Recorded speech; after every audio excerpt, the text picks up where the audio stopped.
Muy buenas noches, que Dios les bendiga. Damos gracias al Señor una vez más para estudiar una pequeña porción del Evangelio de Mateo, como estamos haciendo en nuestra iglesia. Pero antes, hermanos, quisiéramos hacer una oración en favor de aquellas personas que van a ser receptores de este poderoso huracán Laura que está avanzando hacia la costa de Luisiana y también partes de aquí de Houston.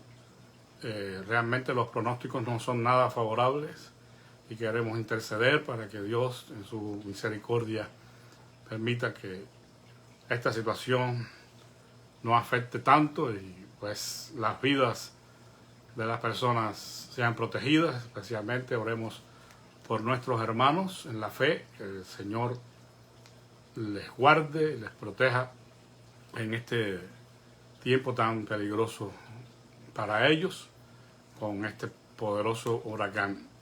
El Señor tiene el control de todo y Él tiene el poder para disminuir el azote de este huracán, su poder, todo eso, y queremos pedir misericordia. Padre, en el nombre de Jesús, nos acercamos todos los que aquí estamos en esta noche a tu presencia. Nos unimos al grupo de hermanos que está elevando, Señor, su ruego a ti en favor de nuestros hermanos y de todas las personas que viven en esta costa de Luisiana y de Texas, rogándote, Padre Santo, que tú tengas misericordia, Señor, que tú guardes sus vidas, que tú, Señor, en tu infinita misericordia permitas que este huracán disminuya en su intensidad y el azote no sea tan peligroso, Señor, tan grande. Rogamos que en medio de todo este desastre, la compasión tuya se manifieste hacia tu pueblo, Señor. Y aquellos que no te conocen puedan tener una oportunidad, un despertar en sus vidas para que a raíz de estas cosas que están sucediendo puedan volver sus ojos a ti. Padre Santo, genera fe en estas personas para que puedan buscarte, para que puedan, Señor, clamar al cielo por misericordia. Oh Dios eterno, en tus manos ponemos a nuestros hermanos, a nuestras iglesias, y suplicamos, por favor, que tú tengas compasión y misericordia, Señor. Bendecimos tu nombre en esta noche y te damos gracias en el nombre de Jesús. Amén. Bueno, pues quisiera que escucháramos un himno que tiene que ver con la fe, que no quizás en el sentido en que lo vamos a ver, pero de cualquier manera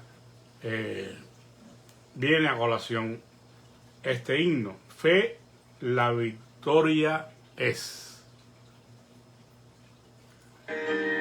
Soldados del Señor Jesús, entonces levantar, luchar valientes que la luz muy pronto acabará. Al enemigo combatir con gran celeridad, por fe en Jesús al mundo vi.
Bendito sea Dios. Fe, la victoria es. Alabado sea Dios, que nos ha dejado esta preciosa fe para enfrentar todas las batallas en este mundo y salir airosos, victoriosos en Cristo Jesús. Quiero invitarles a leer en el Evangelio según San Mateo, capítulo 17, versículos de 14 al 21. Mateo 17, del 14 al 21, dice así: Cuando llegaron ellos a donde estaba la multitud, se le acercó un hombre que se arrodilló ante él, diciendo: Señor, ten compasión de mi hijo, que es lunático y padece muchísimo, porque muchas veces cae en el fuego y muchas en el agua. Y lo he traído a tus discípulos, pero no le han podido sanar. Respondiendo Jesús dijo: Oh generación incrédula y perversa, ¿hasta cuándo estaré con vosotros? ¿Hasta cuándo os he de soportar? Traédmelo acá. Le increpó Jesús, y el demonio salió de él, y quedó curado el muchacho desde aquel momento. Entonces los discípulos, acercándose a Jesús, le dijeron aparte: ¿Por qué nosotros no pudimos echarlo fuera? Jesús les dijo: Por vuestra falta de fe. Porque de cierto os digo que si tenéis fe como un grano de mostaza, diréis a este monte: pásate de aquí a allá, y se pasará, y nada os será imposible. Pero esta clase de demonios no sale sino con oración y ayuno. Dios bendiga su palabra en esta noche. He titulado a esta meditación Un potencial descuidado. Comenzaremos definiendo esta palabra, potencial. Bueno, según el diccionario de la Real Academia Española, entre otras cosas, significa que tiene o encierra en sí potencia, o sea, poder, ¿verdad? Perteneciente o relativo a la potencia, al poder, que puede suceder o existir en contraposición de lo que existe. Un potencial, ya esto no es la definición, esto es un comentario. Un potencial apunta a la capacidad inherente que se tiene de realizar alguna cosa, pero que se desconoce que se posee. Señala a la posibilidad de desarrollar las cualidades que se poseen, hacer uso de habilidades que se tienen limitadas o sin uso alguno. Dios nos llama al descubrimiento, uso y desarrollo de nuestros potenciales en el servicio que le ofrecemos. O sea, resumiendo esta primera parte, podemos decir que todos los seres humanos tenemos un potencial, tenemos capacidades inherentes, propias de nosotros, pero que muchas veces desconocemos que las tenemos. Y necesitamos, a fin de poder descubrir ese potencial, pues comenzar a hacer aquellas cosas que de alguna manera sentimos de parte de Dios que debemos hacer. O quizás, no necesariamente en el mundo de la fe, en el mundo religioso, hay personas que tienen un potencial, tienen capacidades, tienen dones, tienen talentos que necesitan desarrollar, y a veces una emergencia, una oportunidad que se presenta, a veces sin procurar o querer, se ven envueltos en algunas de estas actividades y de pronto se dan cuenta de que tienen habilidades para eso. Entonces, pues necesita trabajar en eso para desarrollar ese potencial. Digamos que una persona tiene actitudes para la música desde jovencito, desde niño, lo vemos jugando con instrumentos, su afición es cada vez más pronunciada hacia la música, los instrumentos, pues hay un potencial allí en esa persona como músico y necesita desarrollarlo para poder crecer en esas habilidades y ser pues útil en el desempeño de esas habilidades. Espiritualmente hablando, pues también nosotros tenemos habilidades, tenemos cualidades que tenemos que desarrollar. Tenemos que atrevernos y disponernos a servir a Dios en esas áreas para que esos dones que tenemos puedan perfeccionarse en esa área en la cual estamos llamados a servir.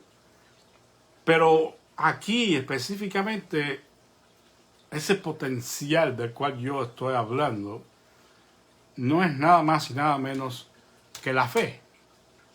La fe que Dios nos ha dado, la fe salvadora, la fe que ha generado en nosotros el arrepentimiento, el nuevo nacimiento, esa fe que se deposita en Dios, pero que también nos sirve para vivir, no solamente para vivir la vida que a Dios le agrada, sino también para en un momento determinado actuar en fe.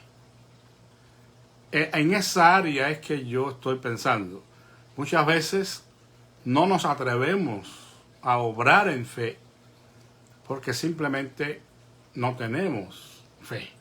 No tenemos confianza en Dios. Creemos en Dios, sí. Creemos en su palabra, sí. Somos salvos, sí.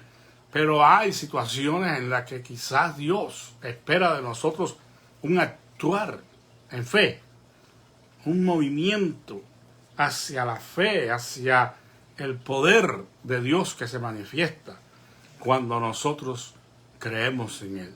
Esto actúa en circunstancias muy específicas, cuando el mover del Espíritu Santo en nuestras vidas nos lleva a hacer una declaración de fe.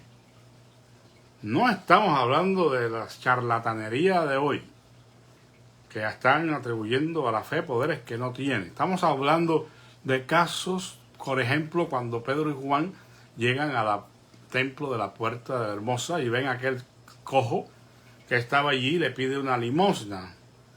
Y el cojo le dijo, Pedro y Juan le dijeron, no tenemos oro y plata, pero lo que tenemos te damos. En el nombre de Jesús, levántate y anda. O sea, es algo que en ese momento se manifestó allí en la vida de Pedro y Juan y hubo una declaración de fe. Ese potencial que tenemos nosotros para obrar maravillas, para obrar milagros, no que nosotros lo hagamos, pero ser instrumentos de Dios para en un momento dado hacer una declaración de fe movidos por el Espíritu Santo. Ese es el potencial al cual me refiero, que muchas veces tenemos dormido simplemente porque no nos atrevemos a obrar en fe. Nuestra porción bíblica nos cuenta de la preocupación de un padre por la condición en la que se encontraba su hijo. Este era, dice aquí en esta versión, lunático.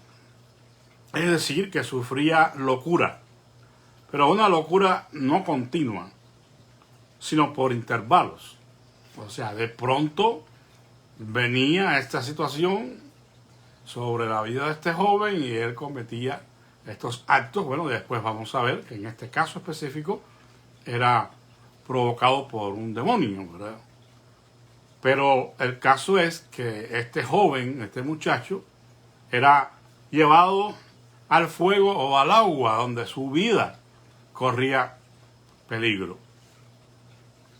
En algunas versiones de la Biblia se usa el término epiléptico, ya que tanto aquí en este pasaje como en Marcos 9, 17 y 18, los síntomas son similares a la epilepsia. No se puede asegurar de que era una epilepsia, pero es muy probable por los síntomas que tenía este joven.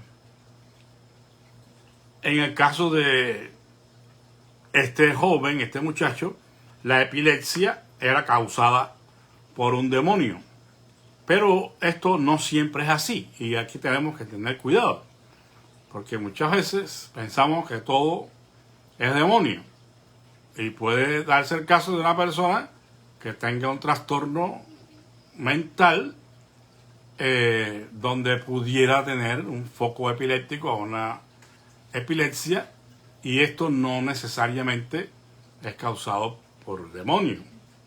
En este caso sí lo era, porque la Biblia lo dice, ¿verdad? Este demonio ponía en peligro la vida del joven, como ya dije, llevándolo al agua o llevándolo al fuego. Por supuesto que entendemos la situación que vivía este padre, todo atormentado, preocupado por la situación de su hijo. Sintió impotencia, no sabía qué hacer. Pero afortunadamente Jesús estaba por aquellos lugares, rodeado como siempre de una multitud, seguramente, predicándoles el evangelio del reino. Por lo que este padre tuvo la bendición de poder acercarse allí a Jesús y abrirse paso, camino, en medio de la multitud. Por lo que la multitud no fue un obstáculo para aquel padre que estaba desesperado y que buscaba ayuda para su atormentado hijo. Luego que él pudo abrirse paso entre la gente, dice que llegó a donde estaba Jesús y se postró a sus pies. Qué interesante, ¿verdad? Hay muchos otros pasajes donde los personajes que han tenido una necesidad grande han llegado a Jesús por debajo, humillándose, haciendo una reverencia. Y eso es importante, porque si nosotros estamos buscando el favor de Dios, lo menos que podemos hacer es humillarnos ante su presencia. No se trata de reclamar absolutamente nada, ni exigir nada. Tenemos que clamar por misericordia, porque no merecemos el favor de Dios. Y en este caso, este hombre estaba muy consciente de eso, y vino y se postró a sus pies, exponiendo su necesidad. Mi hijo está atormentado. Mi hijo está en peligro porque es echado al agua, es echado al fuego. A ver, ¿qué puedes hacer por él? Expone su necesidad y solicita la compasión de Jesús. Alabado sea Dios. Estamos no para exigir absolutamente nada, pero sí para pedir a Dios que tenga compasión de nosotros en nuestra necesidad. Hay tres cosas para aprender aquí. Una, existen situaciones que se salen de nuestro control, que no podemos superar por nosotros mismos.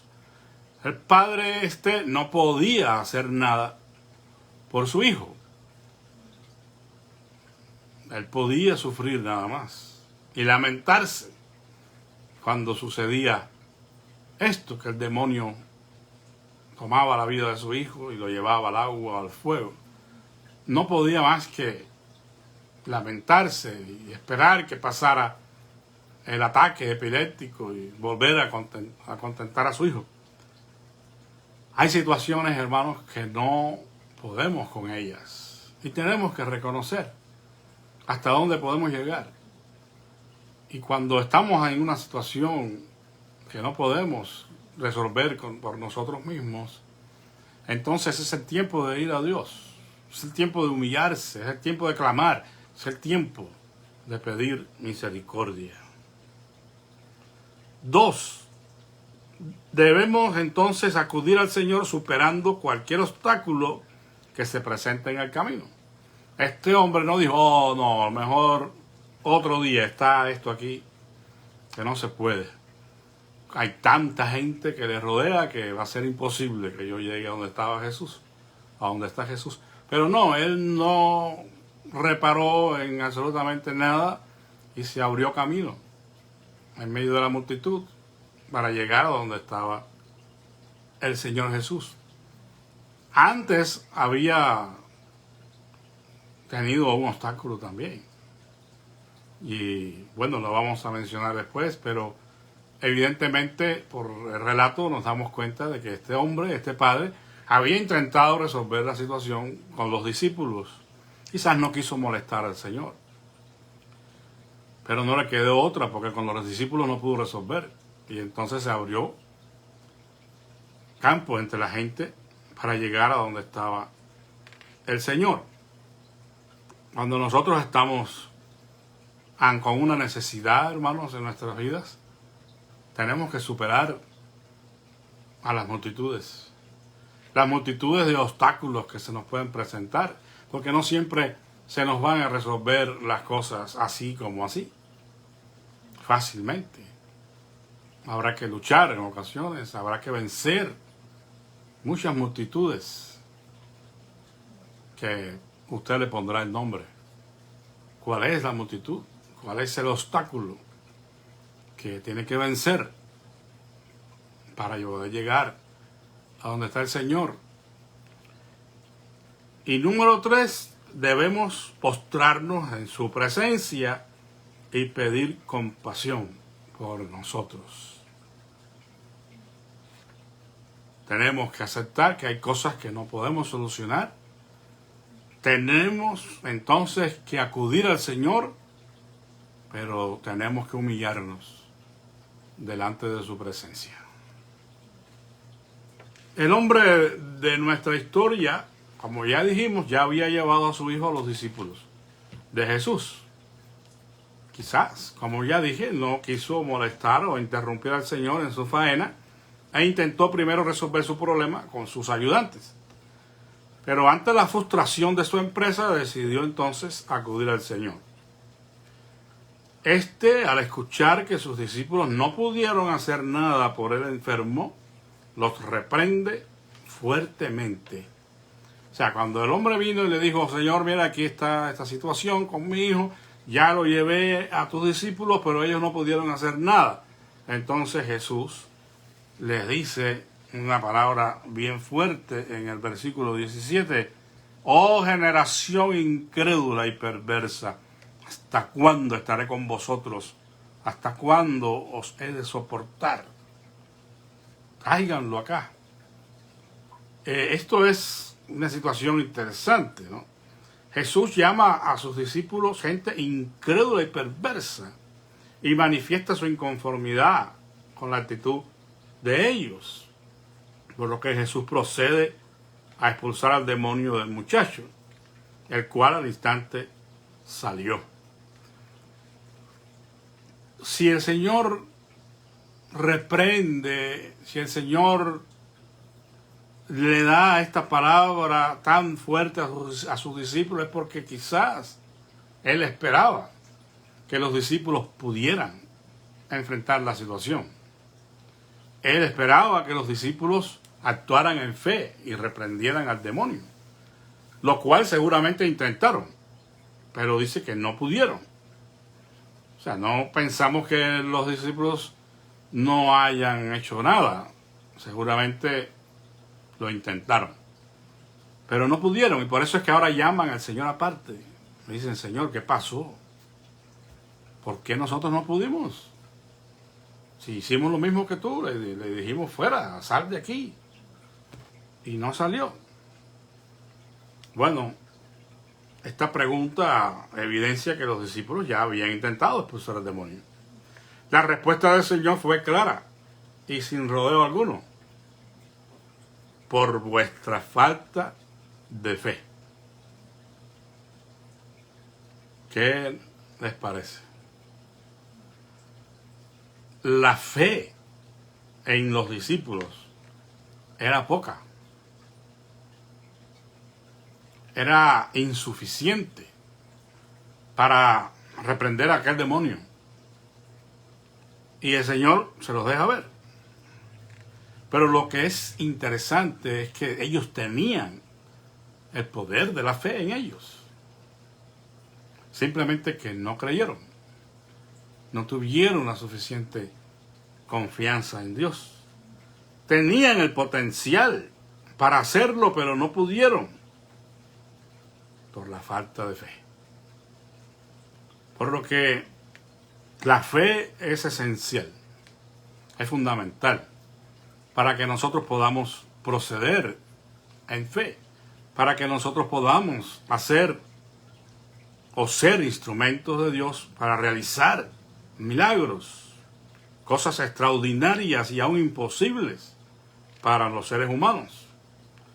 Pero será imprescindible esa fe en Dios y en su poder para que esas cosas puedan suceder.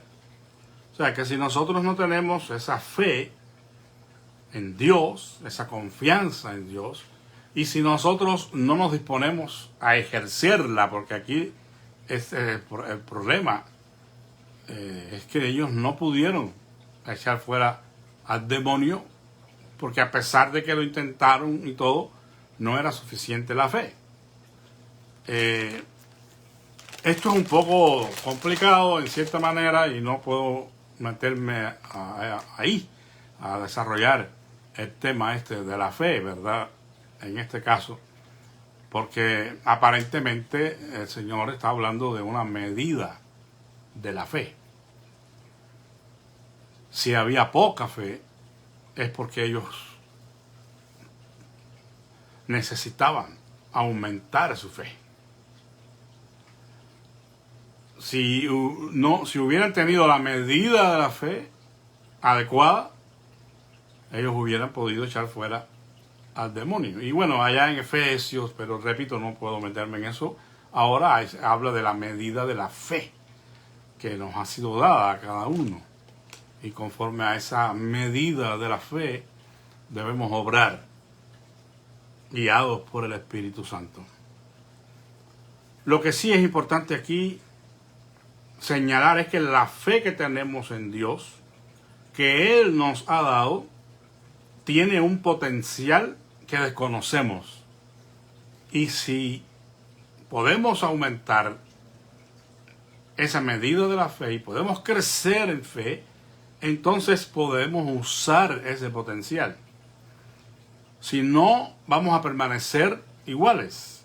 No vamos a poder avanzar como pudiéramos. Tenemos que ser, en este caso, pues un poco intrépidos, ¿verdad? Audaces, para comenzar a obrar en fe. Por medio de la fe en Dios se pueden realizar grandes cosas. De eso estamos seguros. Sin embargo, muchas veces nos encontramos limitados porque no hemos aprendido a usar el poder de la fe que está en nosotros. No somos suficientemente intrépidos o audaces, atrevidos, si se quiere, para actuar en fe en circunstancias donde Dios quizás nos pone y espera que nosotros hagamos uso de la fe.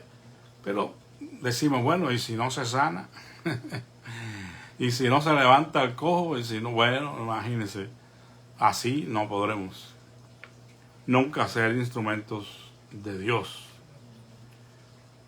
Jesús usa aquí con sus discípulos una figura que no era para nada desconocida para ellos, y es la figura de la semilla de mostaza. La semilla de mostaza proviene del árbol del mismo nombre, y hay un contraste muy marcado entre el árbol y la semilla. El árbol de mostaza podía llegar a medir 2 metros de altura, mientras que la semilla es casi imperceptible. No sé si ha tenido usted la oportunidad de ver una semilla de mostaza, pero casi no se ve. Es como un granito de arena. Y contrasta con el árbol fuerte y grande. Esta figura les está diciendo algo a los discípulos y a todos nosotros, ¿verdad? Que lo que cuenta finalmente es el árbol, la procedencia de la semilla que representa la fe. No es la fe en la fe, porque hoy se está predicando fe en la fe, como que la fe es la que abre todas las puertas y logra todas las cosas. Y ahí vamos viendo muchos eslogans de muchos cristianos, guiados por esas falsas enseñanzas sin meditar un poco en la palabra de Dios. La semilla de mostaza es casi imperceptible, pero proviene de un árbol robusto y fuerte. La fe nuestra no necesita ser tan grande, tan poderosa. Jesús dice, si tuviera fe como un grano de mostaza, ustedes podrían hacer estas cosas. ¿Pero por qué? Porque no es la fe la que hace las cosas. Es Dios en quien nosotros ponemos nuestra fe. Y en esa dirección debemos ir siempre. Las cosas no se resuelven por la fe misma. Las cosas no suceden por la fe misma. Es por el Dios que está detrás, que vendría siendo el árbol. Si tenemos la posibilidad de hacer declaraciones de fe y confiar en que las cosas suceden. ¿Pero por qué? Finalmente porque hemos creído y porque... No, es porque Dios en su bondad, Dios en su misericordia, obra en favor nuestro. Esta figura, como dije, no era para nada desconocida para sus discípulos porque formaba parte de una situación proverbial, era parte de la jerga popular entre ellos. Estaban acostumbrados a usar esta figura de la semilla de mostaza para representar lo que es la grandeza de Dios. La fe, después de todo, como ya dije, no tiene que ser tan grande en contraste con aquel en quien se deposita la fe, que es nuestro Dios, el Señor Todopoderoso. Una poca de fe auténtica, en otras palabras, es lo que está diciendo Jesús aquí. Una poca de fe auténtica en un Dios grande y todopoderoso será siempre un medio por el cual se pueden realizar muchas cosas maravillosas. Dios nos llama a descubrir el potencial que tenemos para obrar en fe esas maravillas. La fe como gracia se puede desarrollar. Estamos llamados a afirmarnos en la fe, a fortalecernos en la fe, a hacer más preciosa la fe cada día. Pero no se puede olvidar que la fe por sí misma nada puede. Porque como ya dije, no es la fe en la fe, no es una super fe que todo lo puede. No es lo que enseña la Biblia. La fe en Dios, en su poder ilimitado y soberano, va a actuar, pero en la voluntad de Dios siempre. La fe no puede pasar por alto la voluntad de un Dios soberano, hermanos. La fe no puede violentar los principios de Dios que han sido establecidos en su palabra. Es una fe que se ha de usar en ocasiones, si se quiere, con cierta audacia, pero nunca de manera irracional, en el sentido de desafiar la revelación de Dios. Si la fe pretende pasar por alto los principios bíblicos, la revelación de Dios en su palabra, entonces esa fe ya no es la fe auténtica que Dios va a respaldar. Por eso digo que es irracional en este caso. Sin embargo, esto no quiere decir que la fe desafíe en un momento dado, pues, las cosas que consideramos naturales. Porque la fe trasciende eso en el mover del Espíritu y en la dirección de Dios. Actuar en fe hace que estas cosas maravillosas sucedan, pero bajo la dirección del Señor. Y bueno, hay muchos casos, no tenemos tiempo, pero en la Biblia hay muchos casos de personajes que obraron en fe, aun cuando las cosas parecían una locura, ¿verdad? Pero ellos conocían a Dios. Por eso Abraham pudo llevar a Isaac al sacrificio en el monte, porque él creyó que aún si él llegara a sacrificar a Isaac, Dios lo levantaría de entre los muertos, como dice allá en Hebreos después. Pero esa es una fe poderosa en la promesa de Dios, porque ya Dios había dicho que en Isaac le sería dada esa descendencia santa, y nada ni nadie lo podía impedir, y esa era la fe de Abraham. Bueno, nosotros tenemos la misma oportunidad de creerle a Dios y de mantenernos firmes. No olvidemos que el mayor milagro de fe que podemos realizar es el caminar con Dios en santidad. El milagro de cada día, peleando la buena batalla de la fe. Pero también es cierto que hay que ser más atrevidos y audaces en el uso de nuestra fe, emprendiendo, como dijera William Carey, este famoso misionero, grandes cosas para Dios, para que Él haga grandes cosas con nosotros. Tenemos que aceptar eso, que muchas veces no emprendemos ninguna cosa porque nos parece imposible. Hermanos, tenemos que recordar que creemos en un Dios todopoderoso y que bajo su dirección podemos emprender grandes cosas.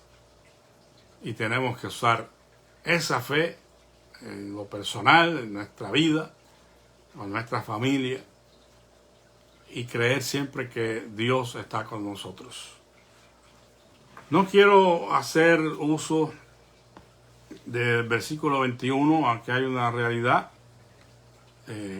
con relación a esta disciplina, que es el ayuno, que realmente pues cuenta, es una cosa buena, es una disciplina a la cual podemos someternos, y definitivamente pues tiene la aprobación de Dios, pero hay que ser sabio, hay que saber cómo es que esto se hace. Pero este versículo 21 no está en la mayoría de los manuscritos más antiguos y confiables, por lo que aparentemente ese versículo fue añadido, fue una interpolación, un versículo que no estaba en el original, pero después fue incluido. De cualquier manera, eso no afecta para nada lo que estamos diciendo, pues en realidad sabemos que hay situaciones que requieren más búsqueda de Dios y todo. Pero finalmente, hermanos, tenemos que tener cuidado con esto, porque creer que una situación va a ser resuelta porque ayunamos tan solo, eso ya es un poco peligroso, y estaremos quizás yendo hacia el otro lado pensando de que tenemos que hacer ciertas cosas y ya estaría por obra y no por fe. La disciplina es buena, la abstinencia es buena, pero confiemos siempre en Dios. Es Dios quien obra por su amor y su misericordia, ayunemos o no ayunemos, la confianza está en el Señor. Si Él lo requiere, si Él lo pide, pues qué bueno, ¿verdad? Y tenemos que disponernos a obedecerle. Pero nunca pensemos que porque estamos en ayuno, entonces sí tenemos ciertos poderes. El poder de la fe está en nosotros y lo vamos a usar en fe, en la manera en que Él nos guíe. Imagínense usted que en el caso de nosotros, por ejemplo, los pastores, estamos acabados de comer una suculenta un plato muy suculento y nos llama un hermano porque tiene un problema parecido a este, de demonios y cosas así. ¿Qué le va a decir? No puedo, no estoy ayunando. El ayuno debe ser parte de nuestra disciplina, de nuestros hábitos, y siempre es algo agradable a Dios, pero no es lo que hace la diferencia. El versículo, repito, pues no es muy confiable en cuanto a que no aparece en algunos de esos manuscritos más antiguos, pero bueno, dispongámonos a buscar a Dios en la medida que Él nos indique, pero siempre pongamos la confianza en Él. Que Dios me los bendiga, que tengan una linda noche. Vamos a orar una vez más y vamos a esperar que la gracia y la misericordia de Dios sea con estas personas en Luisiana y en Texas que van a ser afectadas por este huracán. Padre, te damos gracias una vez más en esta noche por tu bondad y misericordia. Gracias por enseñarnos, Señor, que tenemos un potencial en nosotros, que es esa fe en ti, que a través de ella podemos obrar milagros y maravillas. Ayúdanos a creer en ti y a desarrollar esto en nuestras vidas, de manera, Señor, que podamos ver más tu gloria. Como tú le dijeras a Marta en aquella ocasión, ¿no te he dicho que si creyeres verás la gloria de Dios? Queremos ver tu gloria, Señor. Queremos ver cómo te manifiestas en nuestras vidas, en nuestras familias, en nuestras iglesias. Queremos ser instrumentos, Señor, tuyo, para que se hagan grandes milagros. Pero sobre todo el milagro de la salvación. Que tú nos uses para traer tu palabra, Señor, a los perdidos, y ellos puedan volver sus rostros a ti, como estamos pidiendo por estas personas que van a sufrir el embate de este huracán. Ruego que guardes sus vidas y que muchos se vuelvan a ti. Acuérdate de las peticiones de mis hermanos, sé con los enfermos, los que están sufriendo por este virus. Te ruego que les sanes, Padre, en el nombre de Jesús. Extiende tu mano poderosa sobre nuestros hermanos enfermos con este COVID. Rogamos, Padre, por el cáncer que afecta a algunos. Nada es imposible para ti y estamos orando porque estamos creyendo en que tú, Señor, puedes hacer la obra, liberando a estas personas de este mal. Así, Padre Santo, rogamos por el afligido, por el triste, por el que está, Señor, sin empleo. Pedimos que tú nos prepares para lo que pueda venir. Oh Dios eterno, danos la suficiente fe y confianza en ti para permanecer en tus caminos, agradándote en todo. Oramos, Padre, en el nombre de Jesús y te damos gracias. Amén. Que la paz del Señor sea con todos ustedes, hermanos. Que tengan una linda noche. Amén.